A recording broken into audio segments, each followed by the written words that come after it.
Leksiyimizle başlayımız hürmetli vatandaş. Endiki mavzumunda. Xi Jinping, Shinzo Abe'nin va'dasida turishini talab qildi. Jungo bilan Yaponiya Amerikaning tizginlashidan qochib qutula oladi.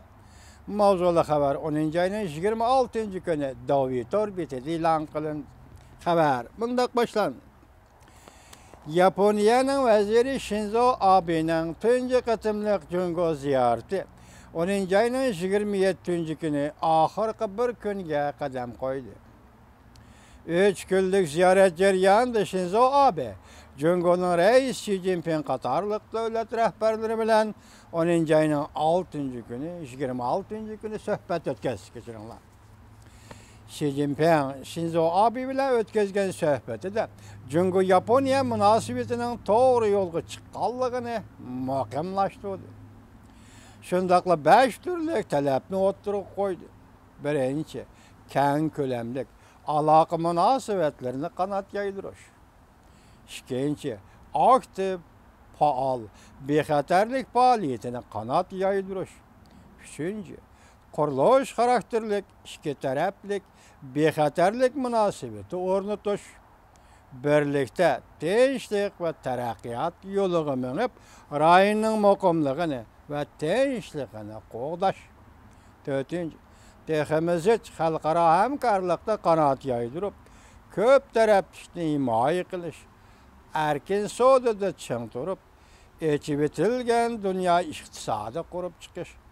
Beshinchi, va'damizda turish.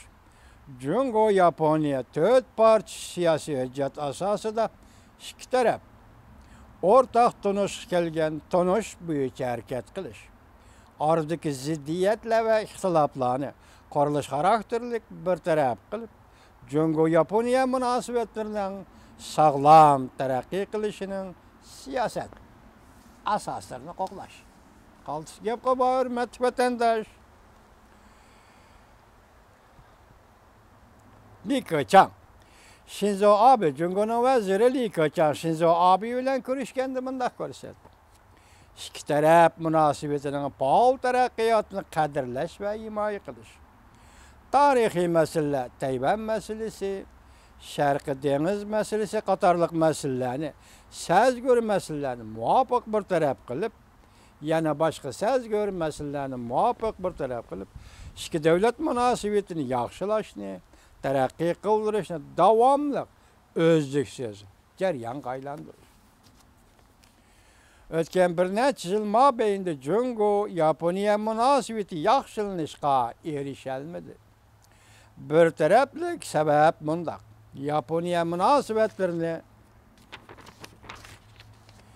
yaxshilashga izlandi, lekin chakana harakatlarni uzildirmay qilib turdi.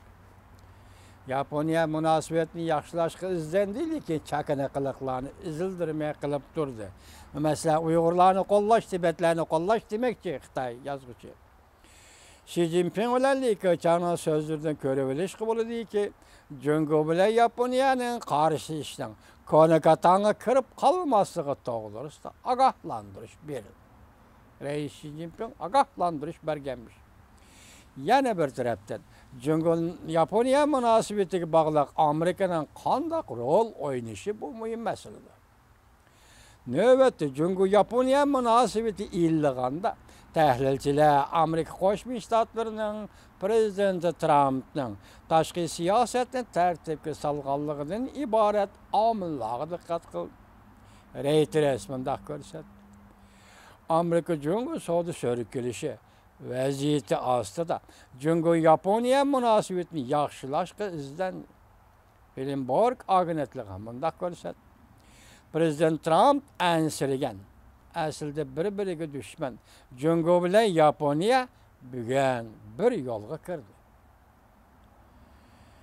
CNN bunday ko'rsatdi. Prezident Trumpning doimiy mangadigan yo'lda mangmasligi diplomatiya jihatda Jungo bilan Yaponiyani bir yerga kelib qo'ydi. Jungo Yaponiya munosabati Amerikaga bog'liq harakatga keldi.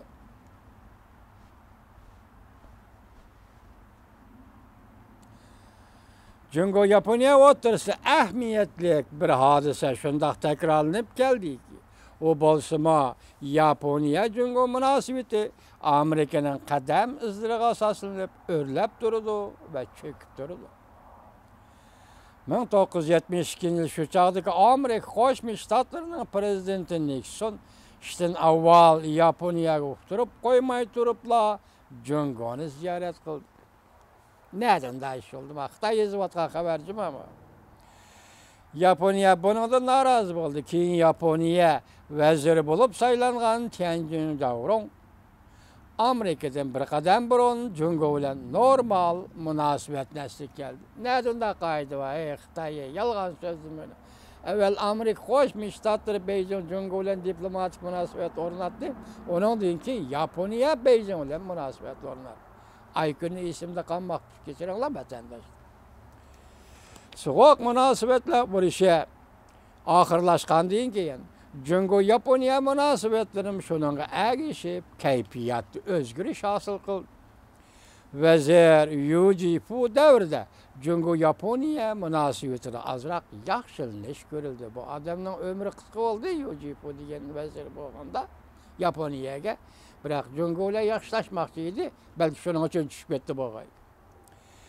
Kozumi devrde Vezir Kozumi devrde Yaponiya hakimiyeti 5 yıl turgan Kozumi 5 yıl arlıqda Amerika Yaponiya münasebetini pek yaxşıladı.